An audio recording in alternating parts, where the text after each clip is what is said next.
morning all the students. I welcome you all to the day 5 of our 3-week summer training program on geospatial technology. Uh, I hope you all are doing good. All good? I can see tiredness on your faces. It's not something that you should look like in morning, right? Okay, North Center for Technology Application and Reach. We are headquartered at Shillong, as you already know. This is a very brief intro about us. So this is today's agenda. Today we will be covering the basics of microwave remote sensing and hyperspectral remote sensing. Starting with what you have already studied, and then moving on to the hyperspectral and microwave remote sensing part. And this is about today's speaker. She is Mrs. Ritu Anil Kumar. She is currently serving as Scientist D at Northeast Center for Space Application, and she has graduated from Indian Institute of Science and Technology, which is one of the pioneer institute of Indian Space Research Organization. Currently, she is pursuing her PhD from IIT Guwahati. She works on large-scale remote sensing analysis using cloud computing platforms such as Google Earth Engine and integrated with machine learning and deep learning workflows. And I welcome today's speaker on behalf of DG Nectar and all the staff of Nectar.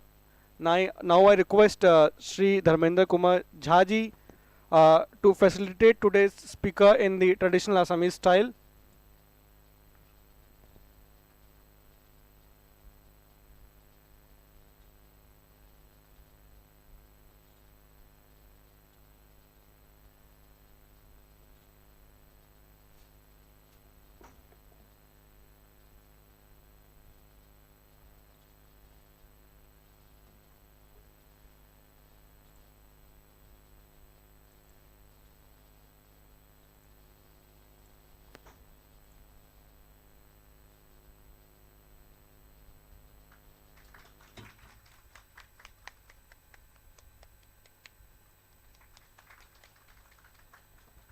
So this honey product that we are giving is been developed by Creed and was supported by the Nectar itself. So we have given the funding to develop this product. This product is directly developed from the forest areas of Arunachal Pradesh. Yes.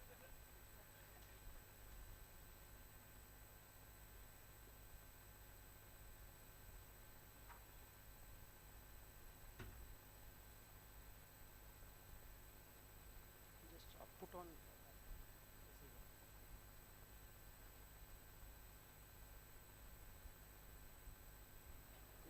Okay. Yeah. Good morning, everyone. Am I audible? Yeah. Okay. Should I bring this a little closer? Let's have the hyperspectral one. Yeah. This is for PPT. I don't know. No worries. It will happen. I can just. Hold on. Yeah.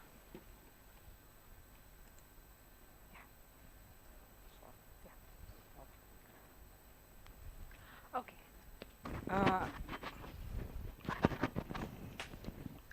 Audible, right? Okay. Before we begin, good morning, everyone. And I would like to say sometimes when I am teaching, I get a little carried away. I might speak very fast. If that happens, stop me, ask me to repeat. If I'm speaking some things which you all have not learned yet, stop me, ask me, I'll explain. Okay? Right now it's fine, we'll get started. Everyone's ready? Okay.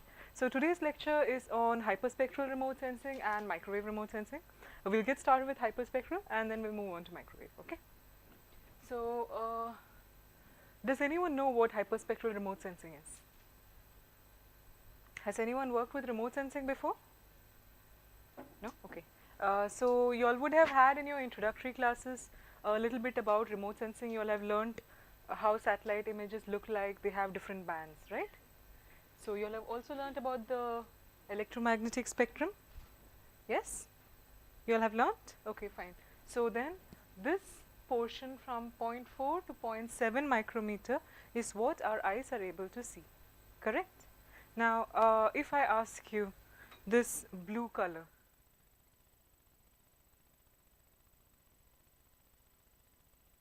to it, and it is absorbing all the light in the other wavelengths, and it is reflecting blue. So you all have seen the spectral profile, right? You all have seen the spectral profile, how the reflectance is versus the absorption.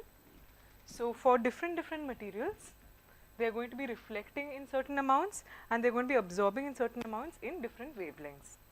For example, once again, vegetation. You all are looking at vegetation and it's green in color. Why is that happening? Answer. I gave you a hint with this.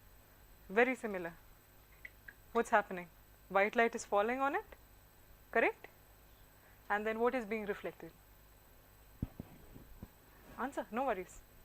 Green light is being reflected, correct. So that is what we can see with our eyes. So up to this point is what our human eyes can see. Blue, green, red is the rough domains over here. So you can see the vegetation. I'm sorry, it's little, I should have got a better quality image.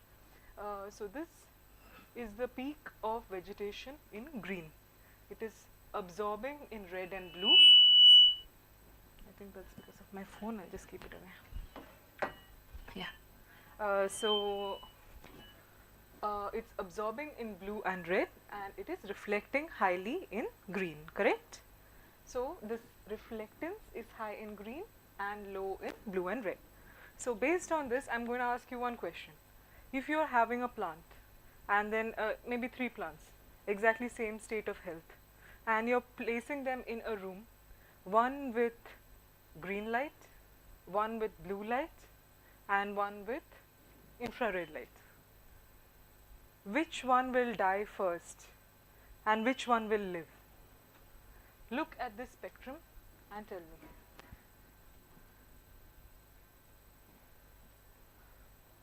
Any idea? Take a guess, no problem. Thank you. Take a guess. Infrared will die first, exactly. So the reason for that is that infrared, the light is being reflected, it's not being absorbed by the plant. And as we know, the plants are sustaining because it is absorbing some energy through light, and then that energy is going to be used in the photosynthesis reaction, right? So from that, chlorophyll is converting through photosynthesis into the energy which plants can use themselves. So if the energy given to them cannot be converted, then it is not going to be useful at all, right? So the energy has to, if it's given in the blue domain or the red domain, it will work very well. But if you're giving in green, it will not be very good because it's reflecting most of the light over there. Similarly, in the near infrared, it's reflecting majority of the light. So it's not going to be absorbing that energy at all. It's not going to be used for photosynthesis. So that's why it will die, okay? So this is the absorption peaks. So please note that this is not the reflectance. This is the inverse of reflectance, 1 minus. So that's why you can see chlorophyll will take energy in blue light and red light. It will not take energy in the green light, okay? Similarly, in near infrared also it will not be taking. So have you all understood what the spectral profile signifies?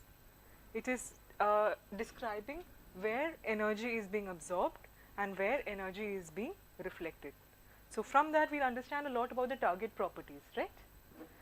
So this is a spectral profile of vegetation. How do we get it? How do we get this? We have instruments called spectroradiometers, which is going to be measuring for every wavelength what is the reflectance that is going to be there for any target, okay? So those instruments are called spectroradiometers. We'll talk about them in a little bit more detail later. Now you all have learnt about spectral resolution. Have you all learnt in the basics of remote sensing? Resolution you all have learnt? Yes? Okay. So resolution, spatial resolution you all are all aware, that is talking about the pixel size, right? How much is one pixel representative of the area on ground, correct? So suppose we have a pixel of maybe 10 meters for one pixel and another one of 100 meters for one pixel. Which image will look clearer to you?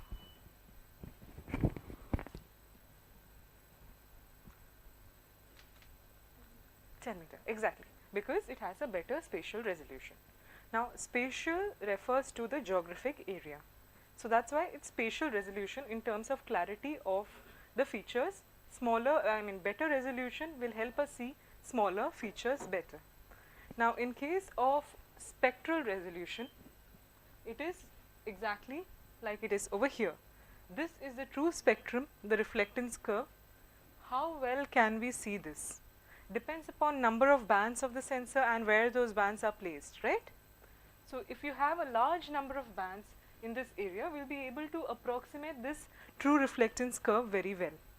If you have only a few bands, maybe you have only 5 bands, one over here, here, here, here, and here. So then will you be able to understand all the details? If you're having 1, 2, 3, 4, 5, then we miss out on this information. We miss out on this information. All of that is lost, right? So to get the details of finer absorptions or finer spectral features, then we need a good spectral resolution. Okay. So you can see over here, this is an example of Hyperion image where there are 140 bands. There are more bands, but then we have reduced it to 140 bands, and then Landsat 7, 6 bands. So over here we have taken the same location tentatively, and we are looking at the spectral profile. Which one looks closer to the vegetation spectral profile? This one, right? Because we are able to get some of the dips which are not visible in case of Landsat because they don't have bands in those locations. So this is the importance of spectral resolution. Hyperspectral images are those images which are having a very good spectral resolution. Okay. Is this clear? Any doubts so far? Anyone has any doubts? You can ask the doubt. Feel free, be open, no problem. Okay. It's a small group, we can have it like a discussion also. So if you have any queries, ask. It doesn't have to be like right now, it can be related to this, like I have talked about spatial resolution also. If you have doubts from that also, you can ask me. How is spatial resolution different from spectral resolution? All of that is clear, right? Yeah. Okay. The number of for hyperspectral images, sometimes it's a bit of a misnomer that larger number of bands means hyperspectral, but not really. For example, if I give you a question and I say I have a sensor A, and then sensor A is having 10 bands from 400 nanometer to 1500 nanometer, 10 bands are there, and another sensor B is there which is having 7 bands, but then it's from 400 nanometer to 420 nanometer. So because that range is small, 400 to 420, there are 7 bands. So that will count as a hyperspectral sensor, even though it has only a few bands, right? So what matters is the range over which the bands are spread over and the number of bands that are there in that range. Okay. So that's how you would be able to understand whether it's a hyperspectral sensor or no. So that's why I have mentioned over here broadband or narrow bandwidth, because bandwidth is approximately how much range each band is covering. So if you're considering 400 to 427 bands, 20 divided by 7, right? So each one is going to be having a very narrow bandwidth compared to the other case where 400 to 1500. 1100 divided by 7 is going to be a very broad bandwidth. Okay, so that's why. Is this clear? Fine. Any others have any doubts? Any doubts? Okay, let's move on. So you might be asking why we are going for hyperspectral remote sensing. Most of the time we are always doing everything we want to with multispectral remote sensing or with very high resolution data, with very high spatial resolution data. We are getting most of our common tasks, right? So what is the advantage that hyperspectral remote sensing is giving us? So the finer features of the absorption is never really feasible with multispectral unless we have a band placed in the right spot, right? So the finer features of the absorptions can be depicted very well with hyperspectral.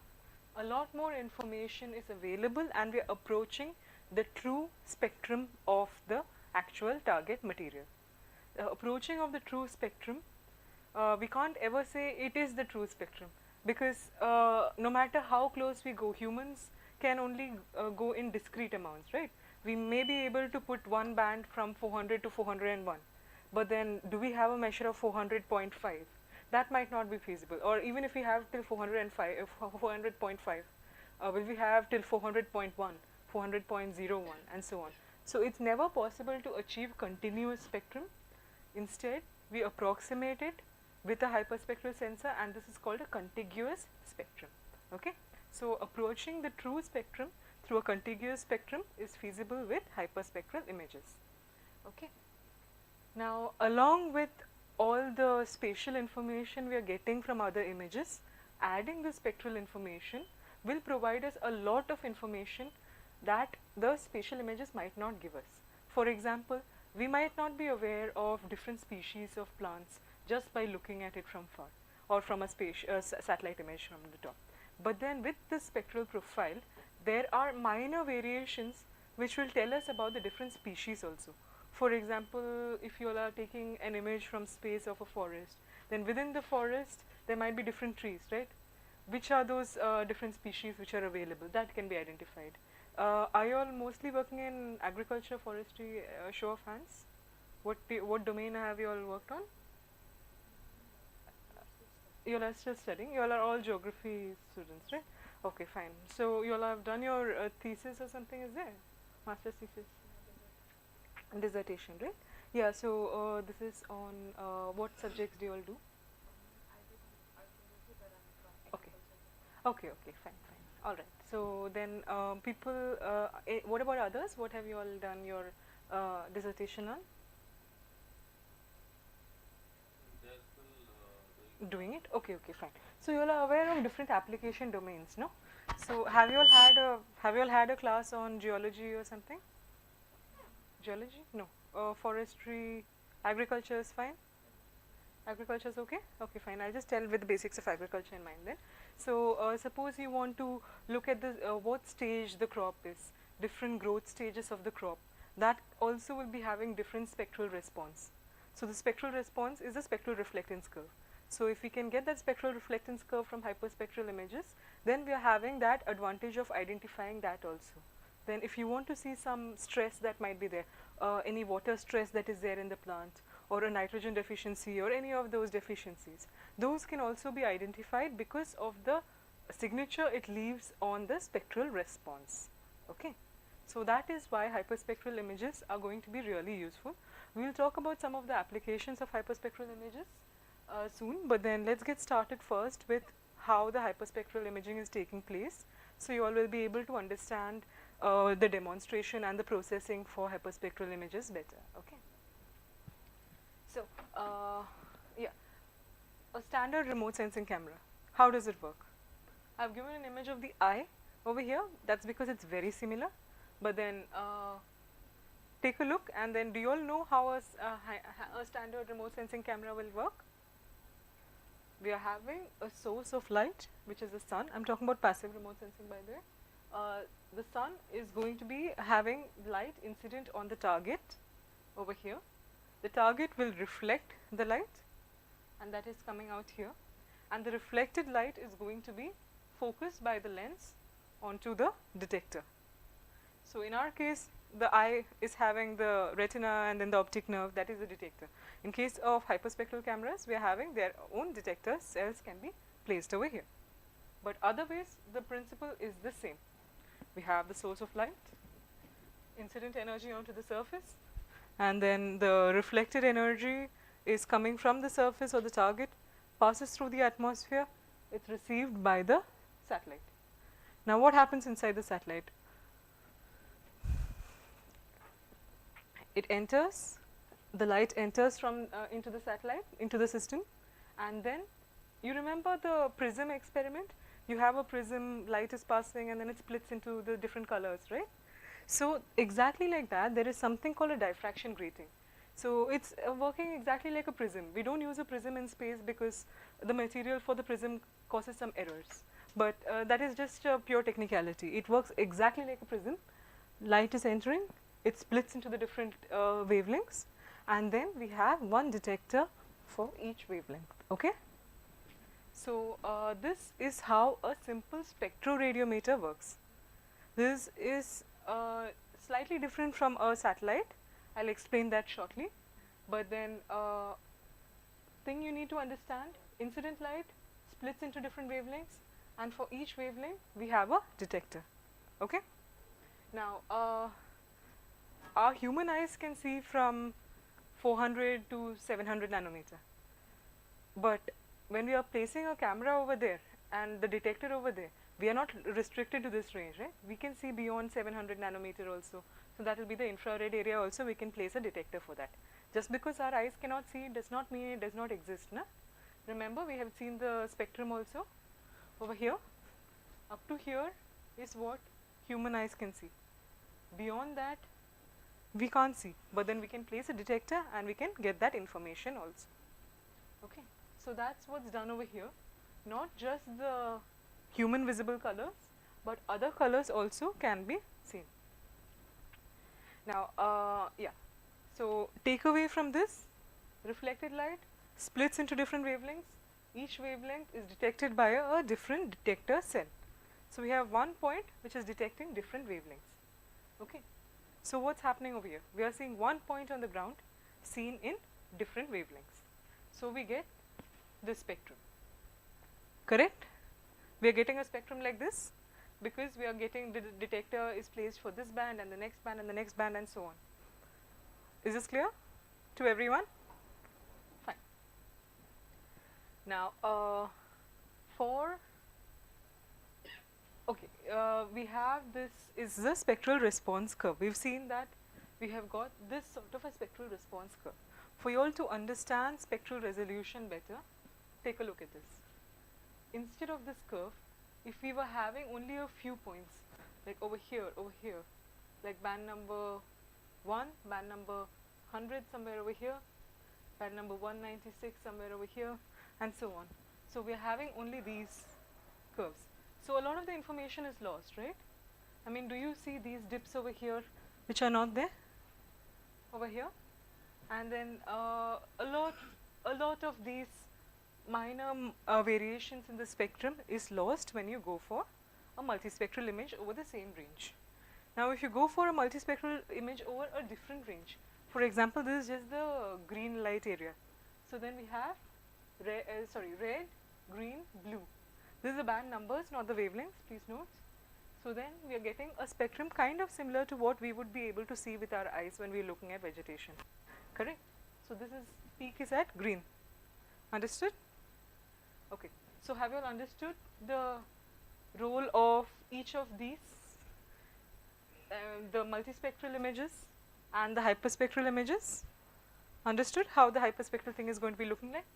Now, in case of hyperspectral images, in case of multispectral images, each of these is available for every single pixel of that image. For example, over here we have 3 bands. So there's going to be 3 values associated with it, right? One pixel will have 3 values, correct? Have you all seen a remote sensing image before? You all have seen it in the previous class?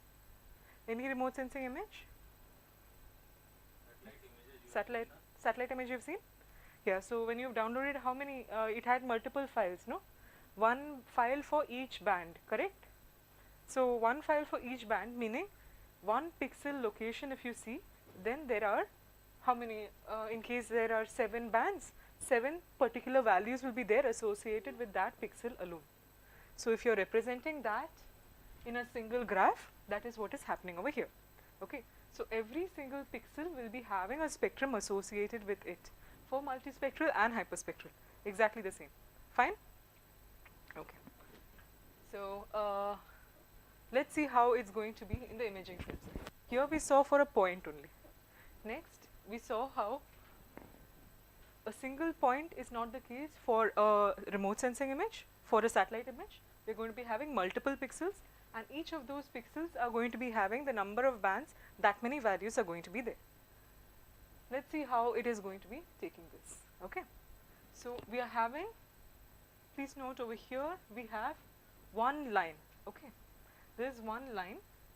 So instead of one point on the surface, we are seeing one line on the surface. Alright, and then each line belongs to one wavelength. This is wavelength number 1, wavelength number 2, 3 and so on. So suppose you have 10 bands, then there will be 10 lines of the detector. So instead of a detector cell, like earlier we have seen here, there is a line of detectors, one detector for each wavelength. Instead of this, for a satellite sensor, it's going to be not just one detector, but one line of detectors. Okay. So what is that advantage it gives us? Instead of seeing one point on the ground, it's seeing one line on the ground. Okay? It's clear? Now you will ask me, but then if you're seeing only one line, where is the image? You all have seen the satellite as images, right? Where is the image coming from? Did you all learn about push broom imaging? Push broom. So it'll take one line at a time, then when the satellite moves, it'll take the next line, and then the satellite moves again, it'll take the next line, and so on. So as the satellite moves, it takes the next line and the next line and the next line, and we get the full image from that. So at a time, only one line is going to be imaged. Okay? Clear? Okay. So at a time, we have one line of data coming for all the wavelengths, and as the satellite moves, we are getting the other lines of data, and through post processing, we are going to be saving it as one image for each band. All right. Okay. So one line for one wavelength, and then after post processing, after the satellite moves and then we do post processing, then we will get one band for each, sorry, one image for each band. Is this clear to everyone? Clear to everyone? Any doubts? All clear, right? Understood? What about you guys? It's fine? Okay. I think I'll trip over something today. Yeah. Everyone okay? Comfortable, right? Now, I think, yeah. So suppose we are having images like this. We are having 2 pixels in a line, and then one image has been created by 3 lines, assuming, it's going to be much more than that. Generally, we'll be having like hundreds of pixels in the line and then hundreds of pixels for creating the next image as well. But then imagine it's like this. So this is for one band, next band, next band and the next band. So there are different ways in which we will be able to access the, store the data. One of them is band-wise. You place the first band, then you place the next band, then you place the next band, and finally the next band. So this is called band sequential because it is band-wise. First band, then the next band, then the next band. Another way to do it is band interleaved by line. So first line of the first band, first line of the second band, first line of the third band, first line of the fourth band. That can be done. So then what happens over here? In this first line, only the first line of all the bands are coming. Correct? Second line of all the bands are coming. Third line of all the bands are coming. Okay? Now finally, we'll have band interleaved by pixel. Band interleaved by pixel is going to be first pixel, first band, first pixel, second band, first pixel, third band, first pixel, fourth band. Next will be second pixel, first band, second pixel, second band, second pixel, third band, second pixel, fourth band. So every pixel is going to be represented first. So you see the difference? Now what's the advantage of this? For hyperspectral, we use band interleaved by pixel. The reason is every pixel, all the bands are coming. So it's like the spectral response, right? You'll be able to get whatever the values are for all the bands. So that is similar to this spectral response curve. One pixel, all the bands are going to be coming up over here. Clear? So band interleaved by pixel is the way of storing the data for hyperspectral images. Is this clear to everyone? You want me to explain those different storage formats again? Yeah, once more? Okay. So we have seen how one image is going to be associated with one band. So suppose we have 10 bands or 100 bands, then there, if you have 100 bands for a hyperspectral image, then we have 100 images, 100 individual images are going to be there. Now 100 of those individual images will have some number of rows and some number of columns, correct? So we are going to be having, say, R rows, C columns, 100 bands. So 100 images like that, okay? So that if you're going to be storing it band by band, first band all the rows, all the columns first, then below that all the rows, all the columns of the second band, third band, and so on all the way till 100 bands. That is referred to as band sequential. You're putting it band after band, okay? Now if you are, instead of doing it band after band and you want to do it line by line, so then you're doing first the line 1 of the first band, then line 1 of the second band, line 1 of the third band, and so on till all the 100 bands. So that is going to be, then after that, after line 1 you jump to line 2 of the first band, line 2 of the second band, and so on till 100. Like that all the lines are going to be considered, all the rows are going to be considered. So this is called band interleaved by line. But for hyperspectral images, we are using band interleaved by pixel because we have, oh yeah, I'll explain this once first. We have pixel 1 of the first band, pixel 1 of the second band, pixel 1 of the third band, and so on for those 100 bands. So first all those first pixels will be stored, then the second pixels of all those bands will be stored, then third pixel, and so on, all those pixels will be stored for all of those bands. So you can see the format is similar to what we get in case of a spectrum. You can get the spectrum very easily because this is nothing but the pixel values, right? Pixel value for band 1, pixel value for band 2. That is the representation of the spectrum over here. So that is why band interleaved by pixel is going to be used for hyperspectral images, okay?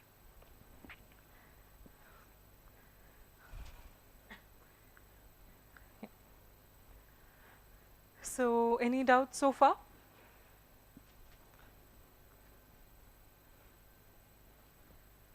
So far what have we done? We have seen how the satellite is going to be doing the imaging. We have started with a spectroradiometer with a single point. Then we have seen that the satellite is doing through a line, correct? Then we have seen how the image is created by the satellite moving forward, alright? Then we saw how the data is stored. So how we'll be able to get the spectral data from the images, the hyperspectral images, through band interleaved by pixel. So now we have got it. How do we visualize the hyperspectral images? Yeah, so it's pretty much the same way like how we visualize multispectral images, because we have seen that we are having band information, one image for each band, right? One image for each band is there. So if you want to represent any single band, any of the bands from this thing, then you can represent that with grayscale image, or you can represent that by giving different colors to different ranges of values. For example, if this is your image and it is having values 1, 22, 5, 18, 25 and 7, and we are giving a color, we are giving a color of all values between 1 to 10 will be given this color, 10 to 20 will be given this color, 20 to 30 this color. So this is how our image will look. But please note, this is for a single band of the hyperspectral image. Every single band, if you're having hundreds of bands, we can't look at every single band like this, right? So we would, if you have a band of interest, for example, you're saying that these absorption features are there over here. So if you pick one particular band and then you see, that's how you will be able to visualize it, okay? Now if you want a combination of bands, like how we generate the true color or false color in case of regular satellite data, right? You all have learned true color, false color, correct? So that can also be done. You just have to pick out the bands. Now when I say NIR red and green, you will be asking, how is there NIR red and green in hyperspectral? There are so many NIRs, there are so many reds, there are so many greens, correct? So you can choose as per the wavelength, and there are a most common wavelength to be used for NIR would be somewhere around 800 to 900, that can be chosen. Any of those wavelengths can be chosen for the visualization, or more specifically any wavelengths for your target. For example, if you want to look at maybe a water stress, so water stress will be seen by this small dip over here. So the strength of that dip will tell you, right? So if you're going to be placing over there and then it does not look very bright red, that means that it is coming well over here. So there is not much water stress there. Alright, so that's how you are going to be representing in false color. Similarly, you can also do band ratios and spectral indices. You all have learned about NDVI and all of the other indices, right? You've also learned about band ratios. So the choice of the band will become a little bit more useful. So over here you can see in some of these common indices, they also specify which, yeah, zoom is possible. Okay, it's okay, I can just tell it. So over there, NDVI I have written 800 minus 670. That's because this particular paper is suggesting for NDVI you'll have to use the wavelength close to 800 for NIR and 670 for red. Similar to that, those are the common indices which we can give the hyperspectral band values. Apart from that, you can also generate hyperspectral images, hyperspectral indices. So there are many indices like bamboo indices, specifically for identifying, suppose you have a bamboo patch, which one is which type of bamboo. Based on the spectral response of that, we can choose our bands very narrowly to understand that, okay. So these sort of indices, these are some of the other indices which are available, which you all will be able to use because you have all the minute band information, okay. So like in other cases, they are specifying which particular wavelength is to be used. So in multispectral, it's not necessary that you'll be having at that exact point. Recall here. So we might have, suppose at this particular point we're trying to get the band information, and then that is coming over here. But then we are not, sorry, it's slightly shifted over here and over here, okay. So if we want this band information for any of the spectral indices, multispectral will not really give you that. So you can pick out those particular wavelengths from hyperspectral, and then you can use hyperspectral indices, okay. Now apart from hyperspectral indices, the classification techniques that we use in multispectral can be used for hyperspectral, but there's a catch.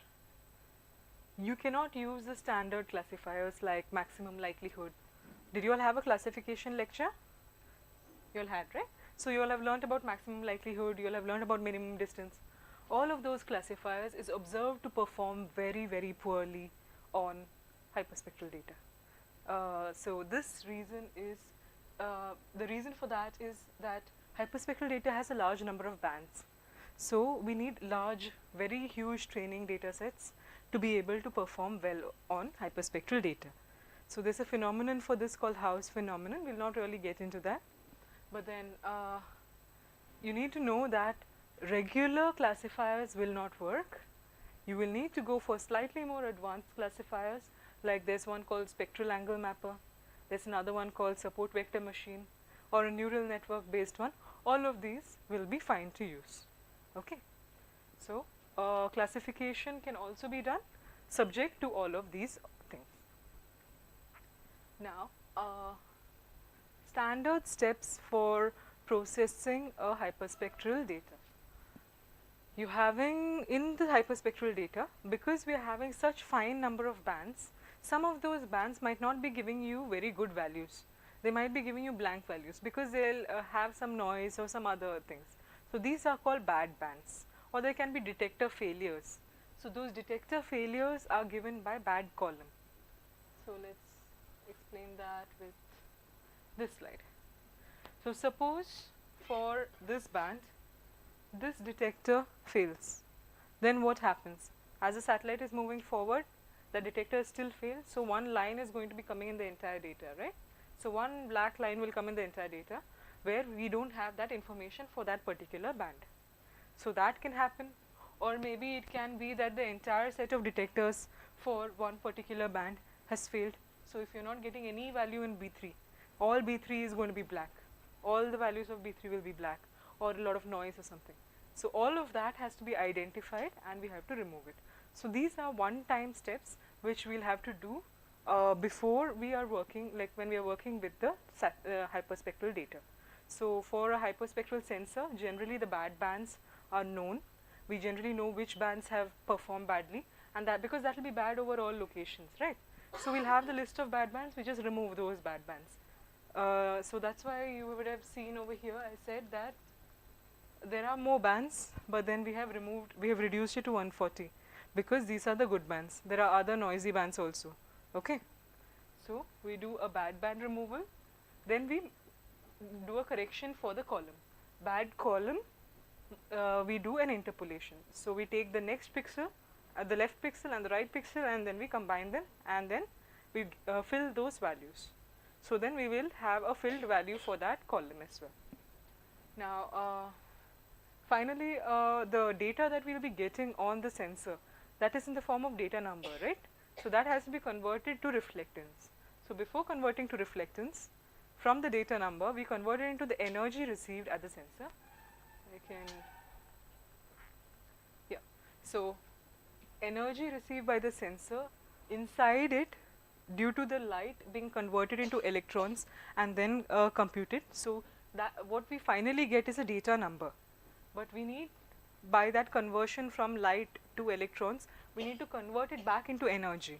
So that is called dN to energy conversion, or dN to radiance conversion, radiance at the top of the atmosphere. Then we need to correct for the effects of the atmosphere. When we are correcting for the effects of the atmosphere, that is called atmospheric correction, and then we will finally get the reflected energy. Okay. So what are the steps? dN value to energy at the top of the atmosphere, that is radiance, then radiance to reflectance, and then because of all of these procedures which we are applying on it, there is a lot of noise which creeps up. So we can try to reduce the noise, and that is done through denoising. So these are the main steps which we use for the processing of hyperspectral data. Okay, any doubts so far?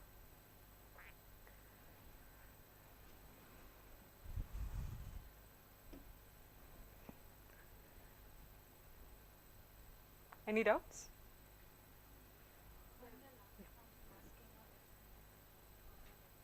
Right. So then you would have seen many of the images, right? Where there's going to be a satellite image like this, and then there's black area in the side.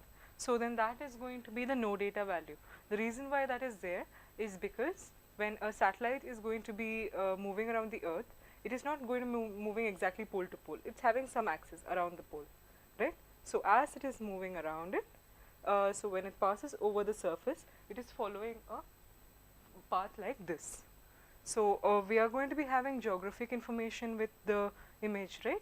The image for remote sensing data is not just the image data, but the geographic information too. And because of that, they are placed in that particular format with the geocoding. So for storing the data, we need to store it in a rectangular form, and that's why they fill the other areas with no data values. So those no data values have to be not considered during the processing. So that becomes all the more important for atmospheric correction and other processing steps of hyperspectral data. Yeah. Can you please very simply explain me the difference between multispectral and hyperspectral? I am Yeah. very complex. Okay. Yeah. So multispectral can have a handful of bands, and those bands will be covering a large spectral region. Maybe we can say that a multispectral will be covering, one band will be covering more than 70 or 80 nanometers width, maybe 100 nanometers also. Let's go to this. So we are going to be having a large number of wavelengths over here, assuming right now it's band numbers, but assuming we have a large number of wavelengths over here, multispectral data is going to be, I think it will be better if I explain through this.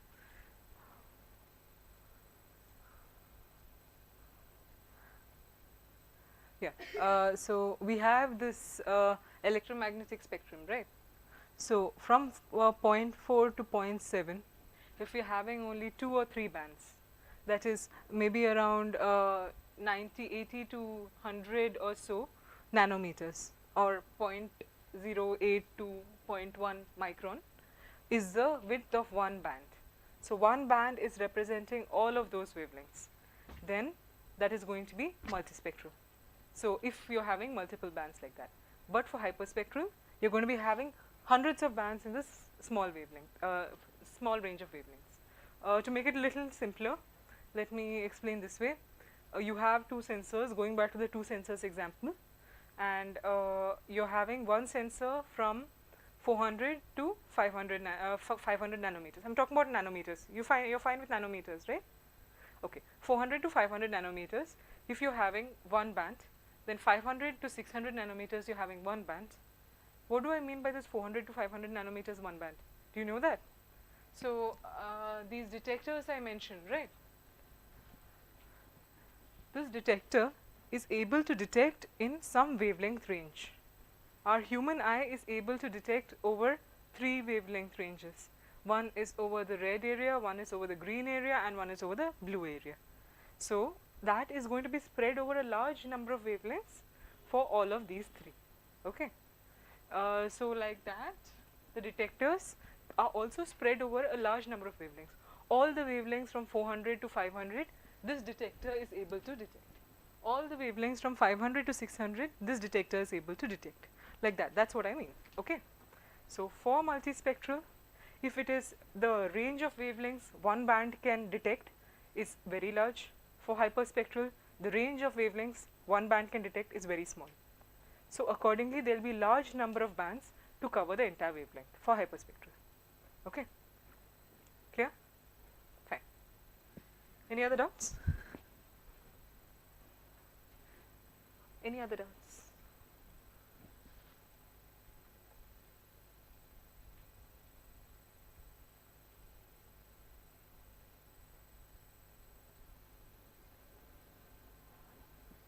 Yeah.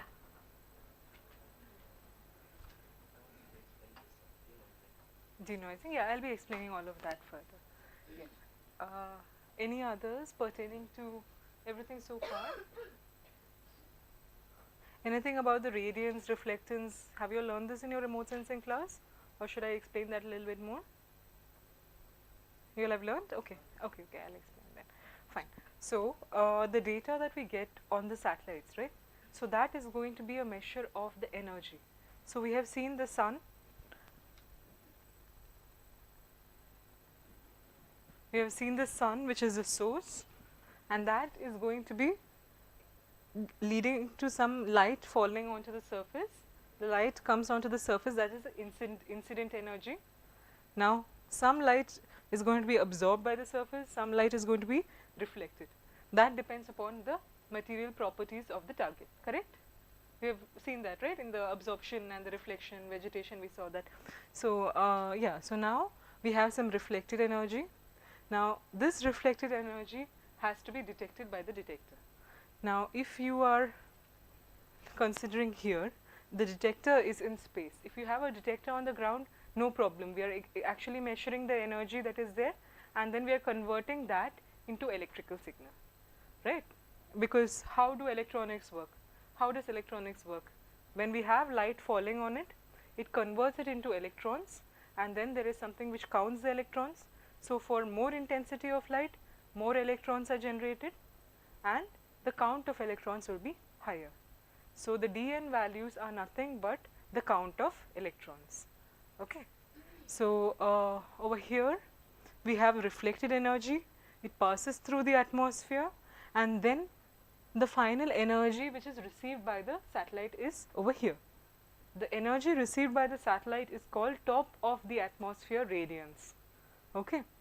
Now this top of the atmosphere radiance is what is coming on the detector, and then the detector is converting it into electrons, and the count of electrons is going to be done. So the counted electrons and the final number that we get, which is given to us, that is called data number, dn value. Okay. So the raw satellite image that we download will be having this dn value. We need to first convert it back into energy, correct? So to convert it back into energy, there will be some multiplication factor, because that is a property of the detector only, right? So during the design they will also specify what is the multiplication factor. So if you have a data number of say 1000 and then you want to convert it into energy, they will say maybe divided by 2000 you will get the energy that you are getting in this unit. So then you will divide it by 2000, you will get the value of energy is 0.5. Okay, so we are getting the energy. So we are getting the energy, and then from that we need to get the what is sent by the target. So is that the same thing? It's not necessarily the same thing, because there is an atmosphere coming in between. So the atmosphere is also going to have its own absorption and modification of the energy, right? So correction for the atmosphere is required, and correction for the atmosphere, when you do it on the radiance data, we will get the surface reflectance data, and that is the final product which we will have to use for any satellite data analysis. Okay. So from top of atmosphere radiance we do atmospheric correction, and then we get the surface reflectance. There are a few other steps also, like the solar angle correction and all of those illumination corrections are there, but those are minor, so we will not really talk about that and confuse you all further right now. Is this clear though? You all have understood about DN value, radiance and reflectance? Okay. Now what is reflectance? Reflectance should be a ratio.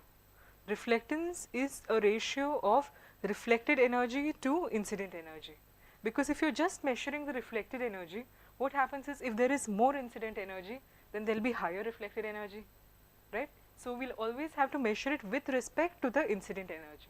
So that is why reflectance is a ratio of the reflected energy to incident energy. Okay?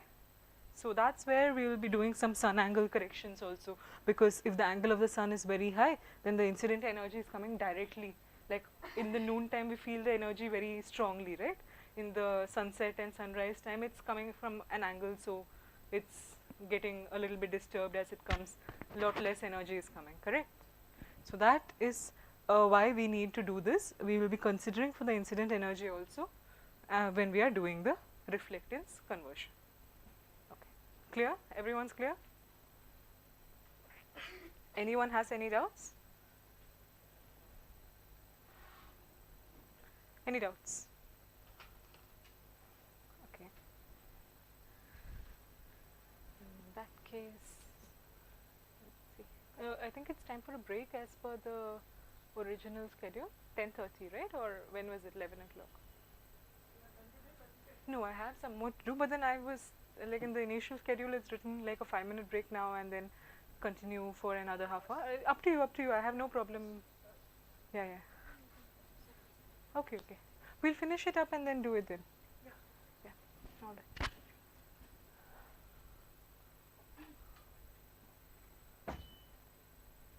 Okay. So, now we talked about DN to radiance correction, which is that multiplication factor. So that factor will be told by the people who have made the satellite, because that is a property of the detector alone, right? So then they will tell us what is the multiplication factor, and all of that will be available. So even if you are downloading the data in the metadata, right, it will be mentioned what is the multiplication factor, everything will be available. Now for a radiance to reflectance conversion, we need to do atmospheric correction, and there are several techniques by which we will be able to do atmospheric correction. I am just showing you how the spectrum is looking before atmospheric correction and after atmospheric correction. So you can please ignore this, because these are the bad data ranges, huh? These are the bad data ranges. Should we be taking after the thing? Will. So these are the bad data ranges, so you can ignore those. But then like this sudden drops which are there, those are all bad data. But then everything else is, you can see the difference over here. It pops up and then you can see the small dip which was there earlier, alright, and then you can see the curve over here, and then the small dip which is there over here. All of these are properties of the absorption, and that we can see only after we do the atmospheric correction. So atmospheric correction becomes a really important feature of hyperspectral data correction. The image might look the same, but then the spectrum looks quite different, right? So the spectrum needs to be reflectance because we are collecting the true values on the ground with reflectance. So atmospheric correction has to be done to get these correct values. There are many techniques to do that. So this is another sensor we've taken. Over here we have the sensor data. I've just split it into two. One is from 400 to 900 nanometers, and another one is from around 1200 to 2500, because there are a few bad bands in between, so I didn't want to confuse you all. That's why I have done it this way. Okay, this is a true spectrum which we collected on the ground. We have this. So after atmospheric correction, we have got this data, and all of these are different techniques of atmospheric correction.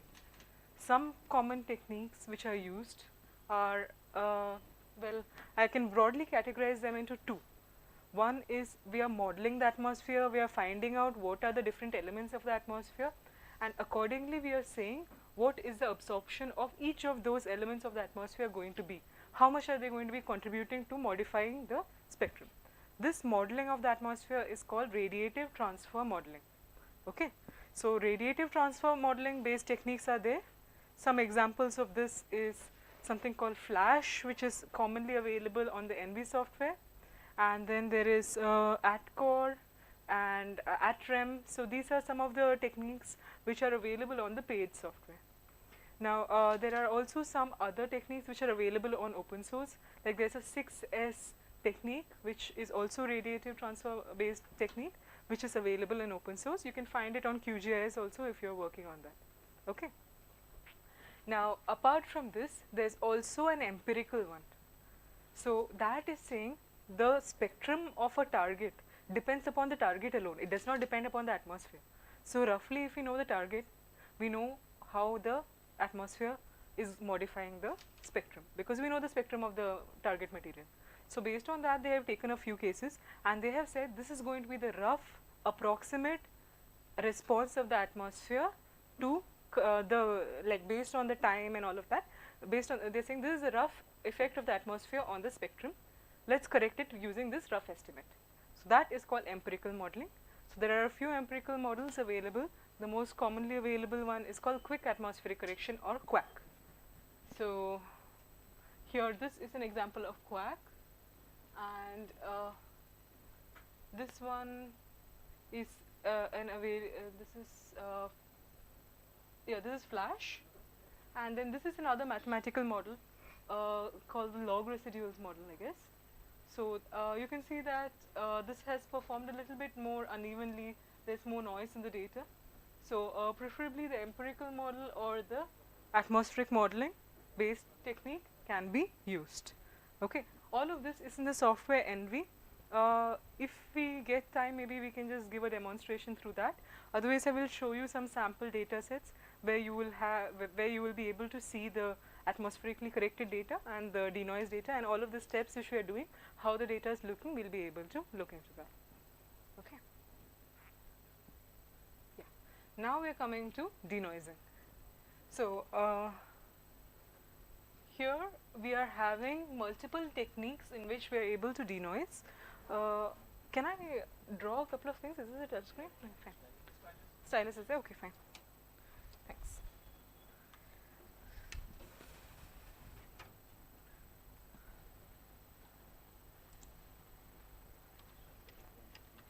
Sorry? Yeah, you got it. Thank you.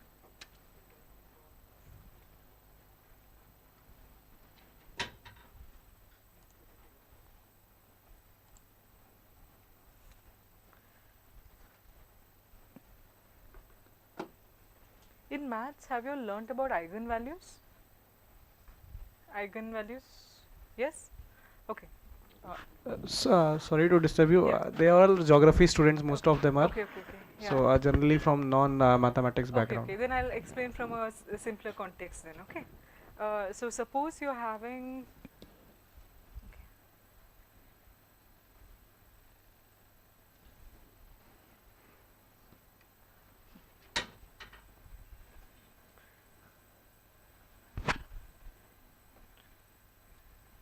suppose you're having one data over here. I think I'll not use a stylus, I'll just stick with the hand. This is the x-axis, this is the y-axis. Okay, and then you're having some data points here.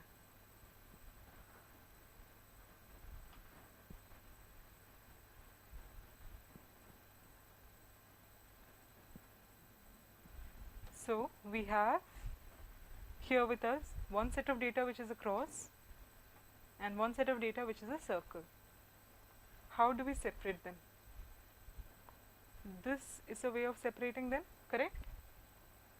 Yeah. So in order to separate this, we are drawing a circle. But generally when we are going to be like, I'm showing a two-dimensional case so it appears simple, but computation of higher dimensional surfaces is difficult. For example, over here, drawing that circle requires all those points along that circle to be computed. So that becomes a little bit difficult. So generally what we do is, the data points that are there over here, how many are there? 7 crosses are there and 8 zeros are there, right? So those, if we can convert it into another form, then we will be able to quickly create a simple, like a simpler representation. For example, if you see, if you are taking this as 0 and then, okay, I think I'll have to draw a little bit better.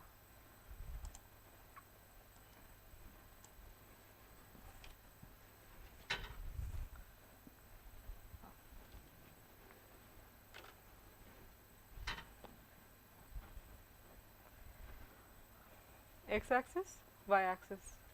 Suppose you're having some points over here as cross, huh? And then you're having some points over here as 0.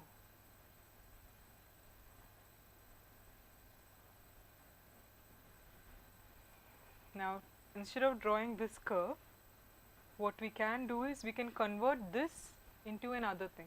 Instead of x, we'll call it x square, and instead of y, we'll call it y square. So if this is 0 and this is 1, then x square becomes, everything will be falling in, these two will be falling over here, these two will be falling over here. Whereas these guys, oh sorry, over here we can easily convert with the thing, right? Okay, let's just put another one over here. Yeah, so that's why we need a circle, right? So now these guys, these zeros over here, once we are converting it into the square, then they will also come onto this side, right? Correct? Should I explain once more why it comes to this side?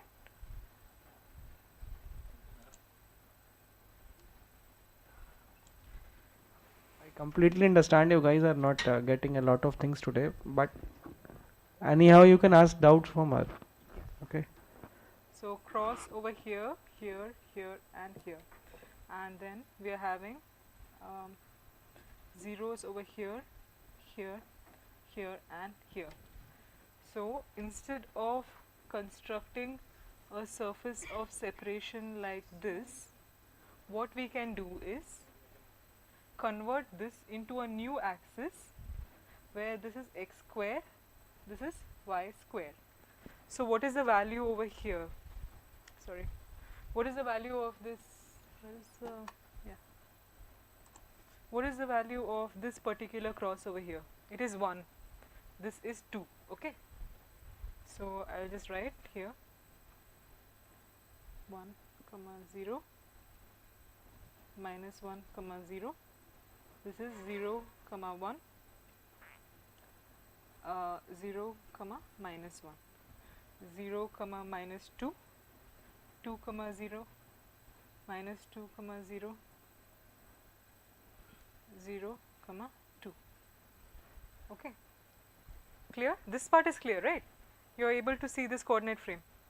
Now instead of x and y, we are making it x square and y square through the conversion.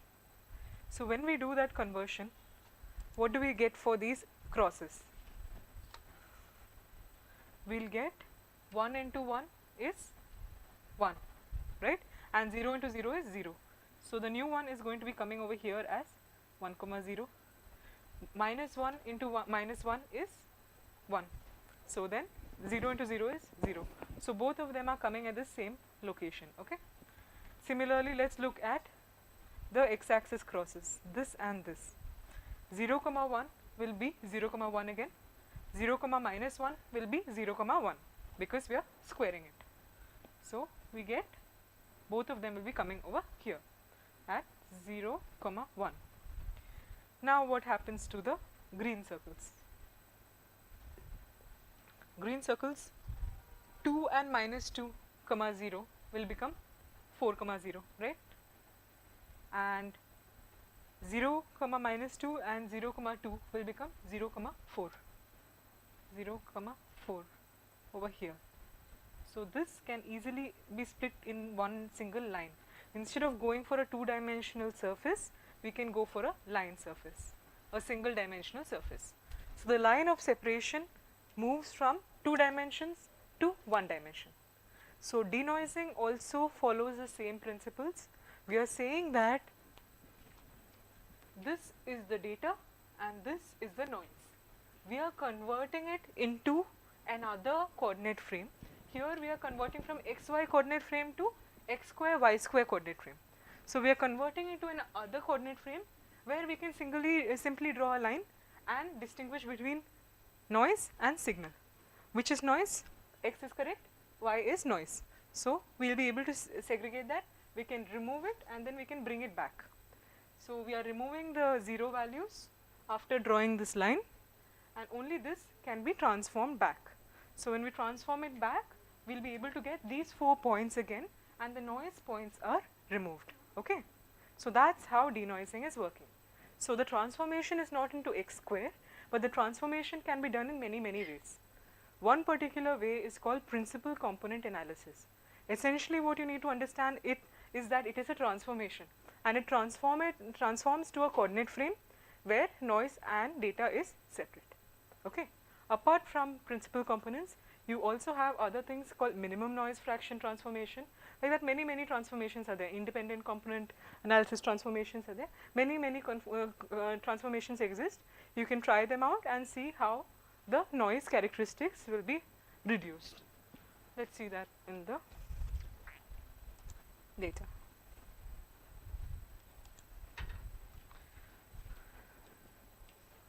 So you can see over here there are a lot of jagged edges over here. Once we are doing the noise removal, it becomes more smooth. The spectrum becomes more smooth. So that is what noise removal is going to be doing. This is minimum noise fraction removal of noise, and this is principal component analysis removal of noise. So that is how the spectrum is going to be improved. You can see that particularly over here. Look at this data over here. It looks very noisy here, right? So after noise removal, it comes in a smoother format where we will be able to see the shape of the spectrum. So this is why we need to do noise removal after all of those other steps. Is this clear? Everyone has understood? Should I explain the transformation again? Yeah, once more? Okay.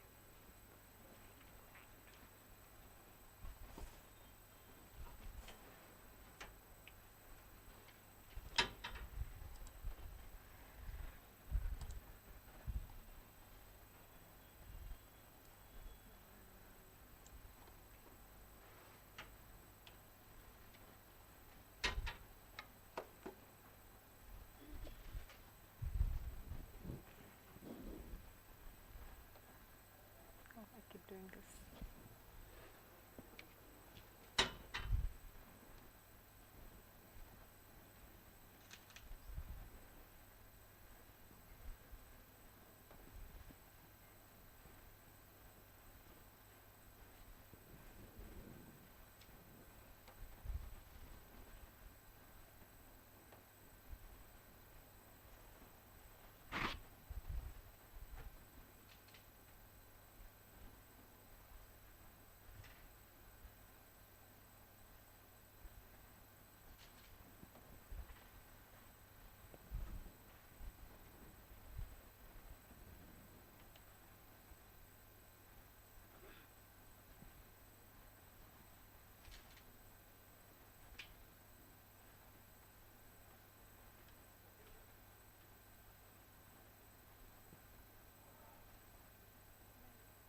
Yeah.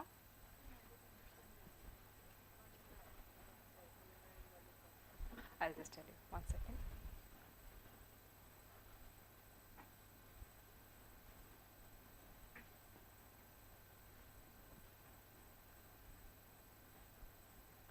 This is a coordinate reference system. Okay. So we will take the center. This is the x-axis, and this is the y-axis. So center becomes 0, 0. Okay. That is because it is 0 on the x-axis and 0 on the y-axis. Any one step you take upwards is going to be jumping 1 in the y-axis, and it's not moving at all in the x-axis. So one jump in the y-axis is, so the two numbers I am saying, the first one represents the x value and the second one represents the y value. So that's why one jump over here is 0 on the x-axis and 1 on the y-axis.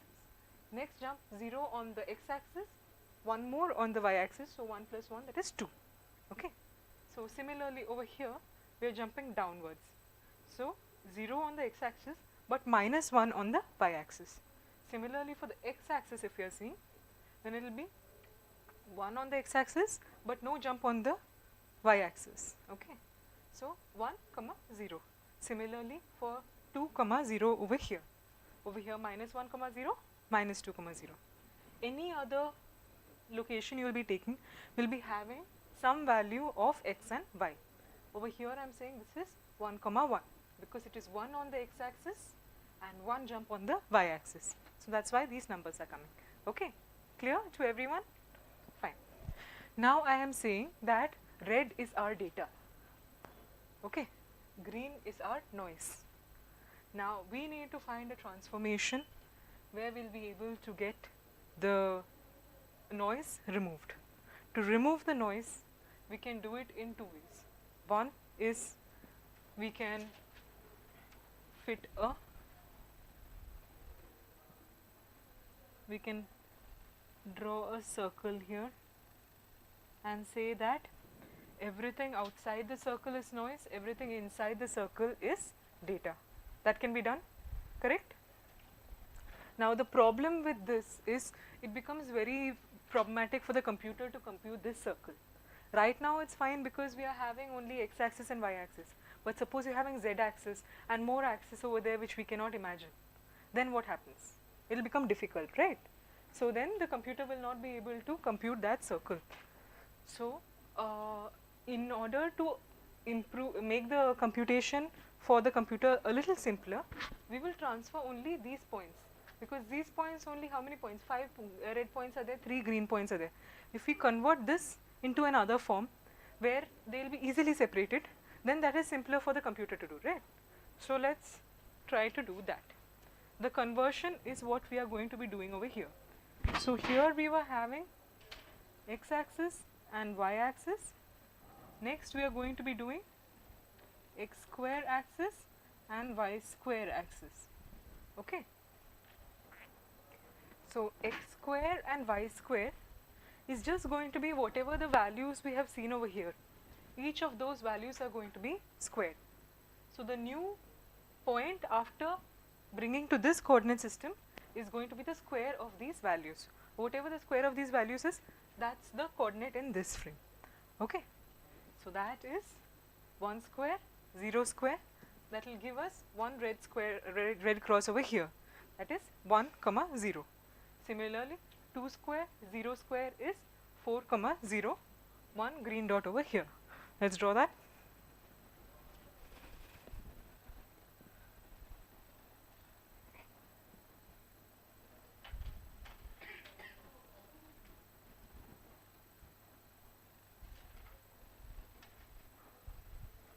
Then there is over here 2, 0 is there, 3, 0 is there, and this is 4, 0 here. Okay. Okay. But there we don't have any data points. That's it. We have just transferred the data points. This is the value is 4, 0. Similarly, for the x-axis, if you're going to be doing, we have minus 1, 0 is also going to be falling over here. Correct? Minus 1, 0. You square it. Minus 1 square is 1. 0 square is 0. So So that also comes over here. Next we have minus 2 square. So that is also going to be 4 comma 0. So that is going to be again coming over here once more. Sorry. Over here once more. Correct? So we have got green over here. Now let's consider the other x-axis points and the other points. Sorry, y-axis points. 0 comma minus 1 becomes 0 comma 1 because minus 1 square is 1, 0 square is 0. So we have no. Green represents noise, red represents data. We want to separate green and red. So we can either draw a circle or we can convert it and draw a line.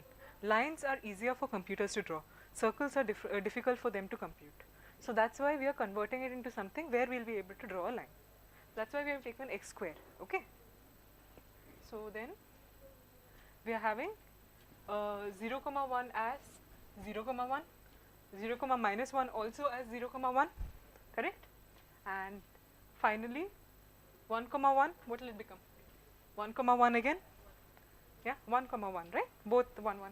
Then 0 comma 2 will become 0 comma 4. So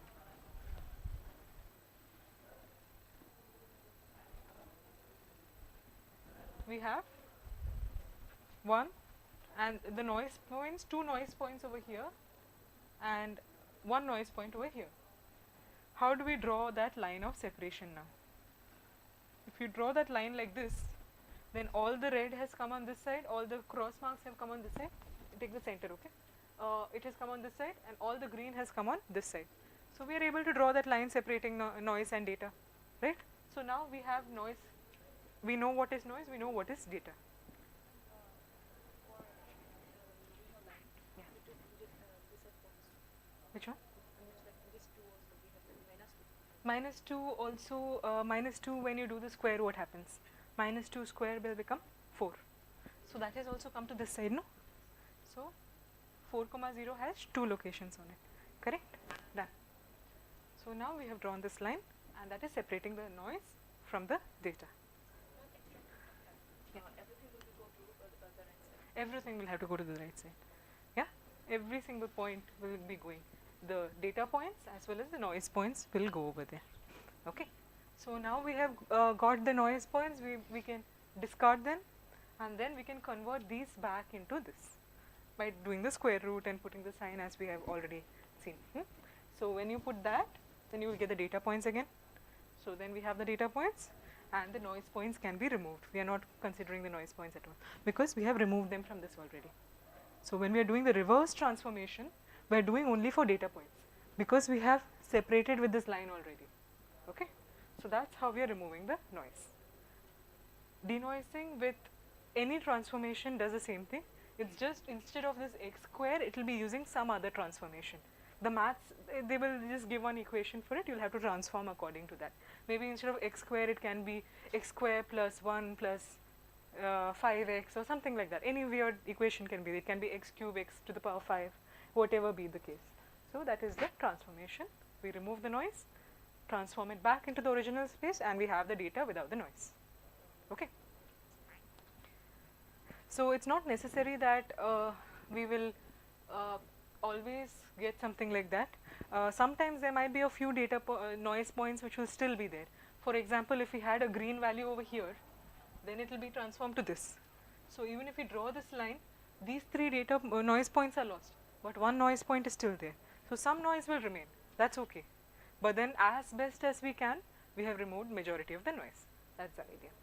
Okay, that's denoising. Fine. All fine for everyone?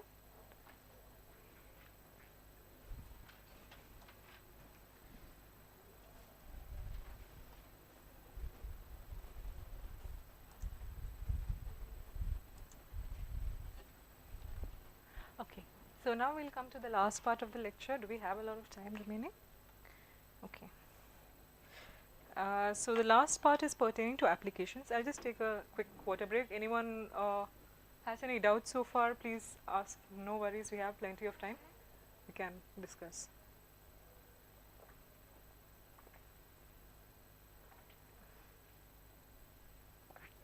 Any doubts? Is it clear? Anything you want me to explain once more?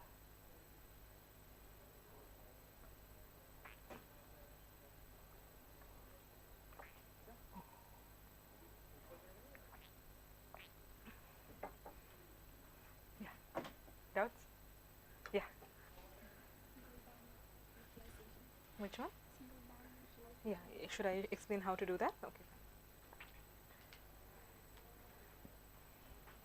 So, if you have a single band, you can visualize it by giving the different values need to be given different colors to understand what those values are, right? So, suppose we are having this image, and the pixel values are mentioned here 1, 3, 2, 4, 3, 1. So, we can do it two ways. We can say that each of those unique values we will give unique color. Okay. So, here we are giving 1 the color purple, 2 the color green, 3 the color yellow, 4 the color pink. So, what happens here?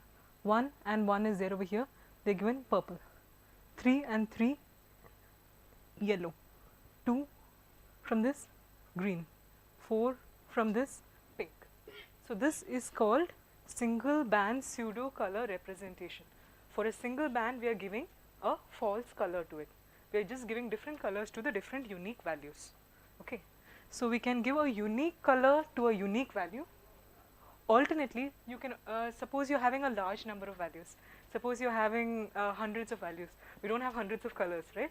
So, for us to visualize that a little easier, we can give ranges. So, maybe values 1 to 10 we can give this color, 10 to 20 will give this color, 20 to 30 will give this color. So, for this image over here, 1 to 10 what all are there? 1, 5, 7. So, we are giving that purple color. 1, 5, 7 is given purple color. Similarly, 10 to 20, 18 is there, green color, and 20 to 20, 20 to 30, 22 and 25 is there, pink color. So, we are giving that. So, this is called single band pseudo color. Now, a type of single band pseudo color is when we are giving, instead of multiple colors, we are giving some shade of grey. Black will be the lowest, white will be the highest, and different shades of grey in between. In the unique case over here, where we are giving unique shades of colors for each value, 1 is given black, 4 is given white, and 2 shades of grey. This is grey which is close to black, grey which is close to white, that is given here. So, that is the representation here. 1 is black, 4 is white, 3 is the light grey, and 2 is dark grey. Okay. So, that is single band grayscale for unique colors. Again, for range of values also we can do the same. Black for the first range 1 to 10, then 10 to 20 is grey, 20 to 30 is white. So, 1, 5, 7 is black, 1, 5, 7 black color, then 20 to 30 is white, and in between is grey. So, this is the grayscale representation. Grayscale is exactly like single band pseudo color. Instead of giving these set of colors, we are just giving black, white for the lowest and the highest range, and then different shades of grey in between. Okay, that's it. Understood? Anyone else? Any doubts? Ask away, ask away. Doubts? Do you have any doubts? Okay. What about you all? Anyone from this side? All these are smart people. They don't have doubts. Very smart people. You can ask them, then they have doubts. Then they have full doubts, huh? Lots of doubts. Yeah. No, it's okay. I'll not torture you all. Yeah, it's fine. Okay. So, we'll continue. We'll move on to applications. Any doubts so far apart from that? Okay. So, applications of remote sensing and particularly hyperspectral remote sensing is what I'm going to be talking about. And because we are seeing the spectrum to a very good detail with hyperspectral images, we will be able to identify different species. For example, they have obtained the spectrum for oak, for beech, all of these are different types of trees. So, from that, within one location they have identified not only that this is tree or that is a forest, they have identified which type of tree is there in that forest. Okay, so that is the classified map over here. We can also see the spectral variation over here for different crops. You can see yeah, so blue is for soybean, right?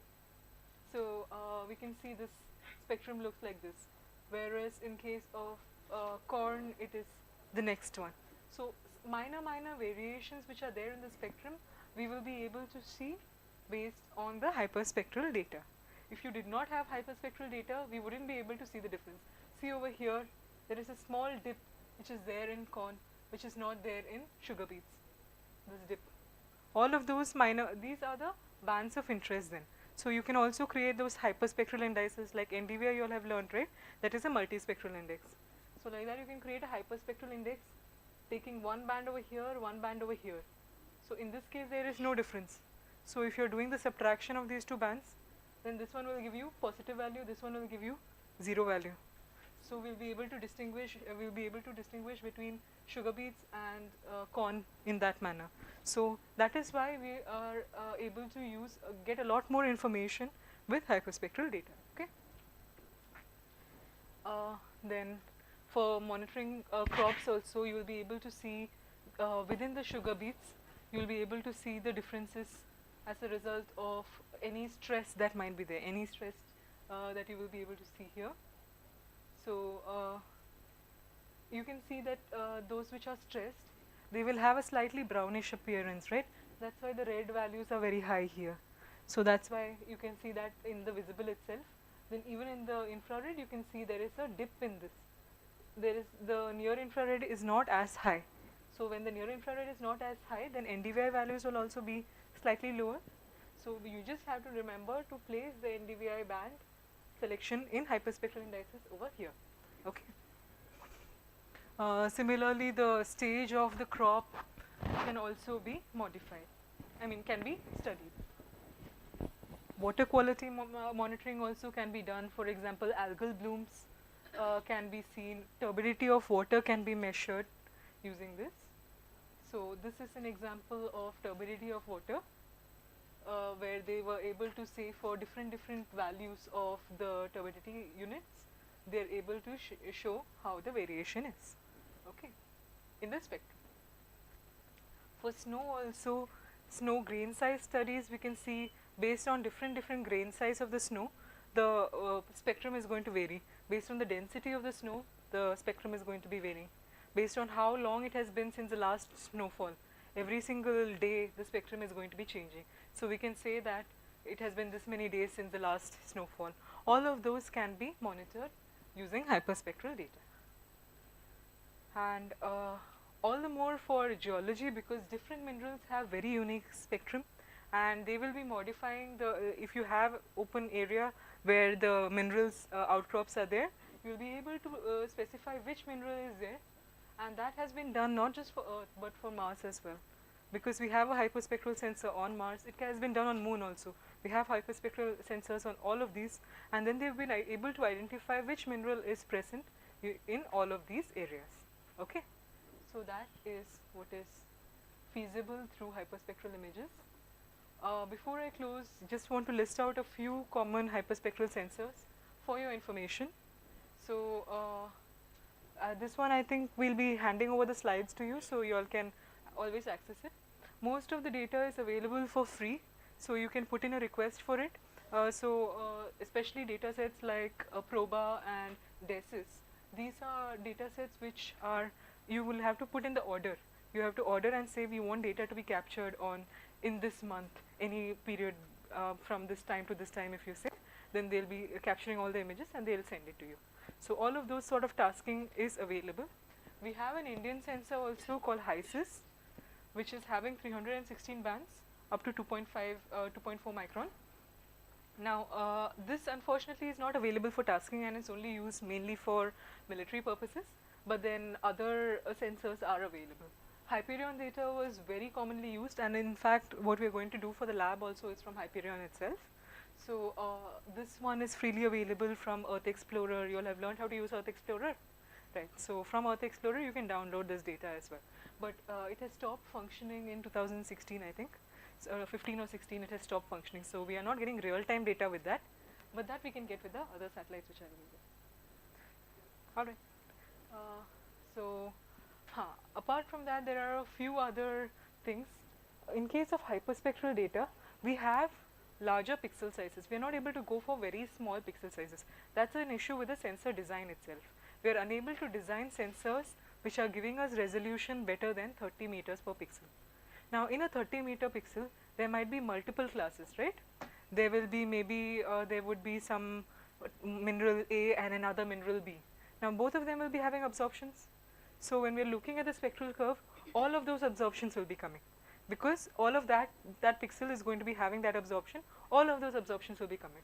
So segregating all the absorptions and assigning to different minerals, that is referred to as a sub-pixel problem. So this is a big challenge which many people are working in the present, and if you all are planning to take up hyperspectral remote sensing in the future, then I think many of you all will end up working on this as well. Then yeah, so that is largely because of the cost and the complexity of the sensor, because if the sensor is going to be at a particular height, to get sufficient signal for each of those wavelengths, we will need a larger area. That's why the spatial resolution is lower. Okay, so design of those sensors also, there are a few people working. Now to improve upon that, UAV based hyperspectral remote sensing is coming up. So there are many UAV sensors which can be placed, many hyperspectral sensors which can be placed on UAVs, and UAVs can be flown at lower heights and will be able to get better spatial resolution.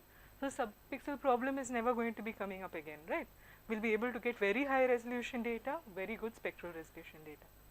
Then another thing which is there is using high resolution data, high spatial resolution data. We are having very high spatial resolution data.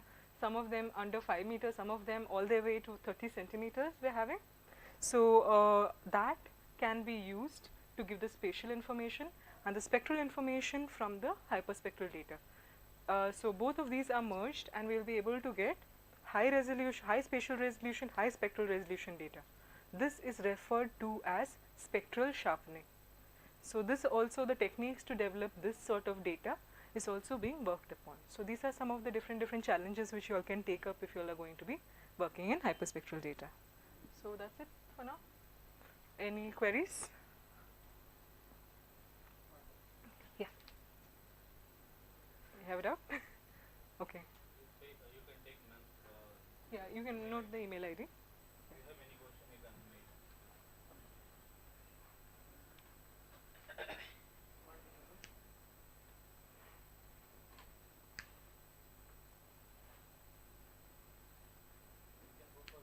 We'll take a break now, right?